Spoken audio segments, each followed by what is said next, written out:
Bonjour à vous. Ceci est une réflexion que j'ai envie de vous partager à propos de l'artiste et du fait de s'exposer. Déjà pour confidence, je peux vous dire qu'il n'est absolument pas facile de me présenter comme youtubeuse. Rien que l'appellation me fait sourire de travers, voire me met carrément mal à l'aise. Parce que moi-même, j'avais du jugement sur les youtubeurs et influenceurs et je me disais « Mais dans quel monde vit-on ? On nage en plein délire narcissique là. Les gens n'ont rien d'autre à foutre que d'aller écouter d'autres gens qui parlent de leur vie, sans parler de ceux qui parlent pour ne rien dire, ou même qui ne parlent pas du tout, et se filment en train de faire n'importe quoi, comme par exemple des recettes de cuisine qu'ils ont eux-mêmes piquées sur internet, ou se brosser les dents. Enfin bon, que sais-je. Et non, ce n'est pas mon cas. Les recettes que je vous partage sont celles que j'ai créées pour allier gourmandise et santé. Et si à un moment donné je devais partager une recette de ma grand-mère, de ma concierge ou de quelqu'un que je connais, je vous le dirai honnêtement. Et pour en revenir à ce qu'on appelle l'inspiration, ce qui est interpellant dans la création, c'est que les mêmes idées peuvent souvent arriver chez plusieurs personnes en même temps. Il y a un aspect collectif dans la création. Et oui, pourquoi ? Si elles viennent d'en haut, ce serait un peu comme les gouttes de pluie. Nous pouvons être plusieurs et même nombreux à les recevoir dès l'instant où nous ne sommes pas imperméables. Cela pourrait donc expliquer le fait que les idées ne nous appartiennent pas. Pour en revenir à ma démarche, mon élan de youtubeuse, j'ai comme la sensation que cette idée ne vient pas de moi, ou pas seulement. Encore, l'avant-veille de l'ouverture de mon canal s'enchaîne, je peux vous assurer que ce n'était absolument pas envisageable de m'exposer comme cela et d'être là à parler devant un écran à des inconnus ou connus, même pas tous abonnés en plus, et eux-mêmes cachés derrière leur propre écran.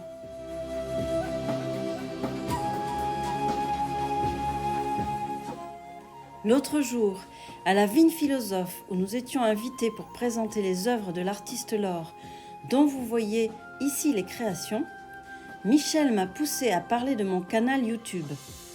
Ah oui, ça, j'ai dû sacrément me pousser, pour ne pas dire me mettre un bon coup de pied au cul. Je peux vous dire que j'étais clairement mal à l'aise et que j'ai senti peser sur moi une avalanche de jugement quant à cette démarche pouvant sembler très égocentrique. De base, il n'est pas du tout facile de me montrer et de me confronter au regard. Étrange pour une danseuse, n'est-ce pas ? Oui, toute ma vie fut un sacré défi. La danse fut donc mon travail dans tous les sens du terme. Et pour sortir de l'ombre, quoi d'autre que de s'exposer à la lumière ? C'est ce que l'artiste fait, n'est-ce pas ? Ne passe-t-il pas de l'ombre à la lumière, ne serait-ce que dans un premier temps en accouchant de ses mots ? Le photographe utilise la lumière pour témoigner ou pour sublimer ce qu'il voit, et bien plus encore. Mais ça, mon père vrétographe, jeu de mots que j'adore venant de lui, pourrait vous en dire beaucoup plus. L'artiste scénique, que fait-il ? Il se met au centre et se prend une douche de lumière, n'est-ce pas ? Il entre en scène pour entrer en transe, oui ou non ? Lui aussi invité à être voyant et à sublimer. Quoique, il y a plusieurs possibilités. Il peut entrer en scène uniquement pour chercher l'admiration et la reconnaissance, donc dans une démarche égotique bien souvent non avouée. Ou bien, il monte sur scène, non pour se montrer, mais pour entrer dans un état d'être et transmettre, n'être qu'un médium réceptif et passeur de messages. Être sous les projecteurs, s'offrir à la projection et vision des spectateurs, être un conducteur pour les conduire à se reconnaître, à se voir, se ressentir aussi dans cette douche de lumière.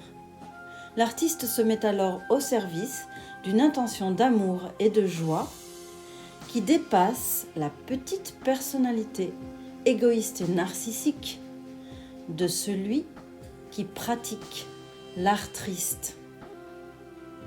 Et oui, le véritable créateur est inspiré.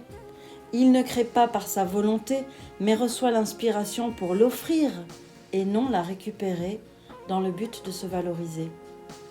L'artiste au service est celui qui a reçu un don et qui non pas l'utilise à son profit, mais consent à se laisser utiliser pour donner, plus que pour prendre. Téléguidé pour aider, offrir, il se laisse agir, non par une volonté égotique, mais comme un révélateur, un déclencheur, un réveil, voire une sonnette d'alarme. Même si, soyons réalistes, les intérêts égotiques et le don sincère du soi se mélangent et alternent. En résumé et à mes yeux, l'expression artistique a principalement deux fonctions, une fonction thérapeutique et une fonction maïeutique, révélatrice de l'être. Ceci comprend plusieurs étapes.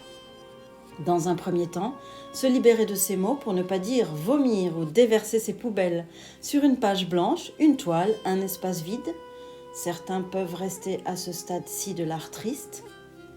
En second lieu, recevoir et transmettre une intention plus vaste, plus vivante, plus vibrante, plus joyeuse, qui va permettre aussi aux spectateurs d'être touchés au cœur, voire d'être à leur tour inspirés pour devenir acteurs de leur vie et incarner la vie. C'est là, à mes yeux, que l'artiste exerce alors sa véritable fonction, lorsqu'il se met au service de cette lumière que la pellicule, la toile, la page blanche et la scène représentent. S'il te plaît, like et abonne-toi à ma chaîne Sans Chaîne, cela m'aidera à me lancer. Toi, ça ne te coûte rien et moi, ça me soutient. Merci beaucoup.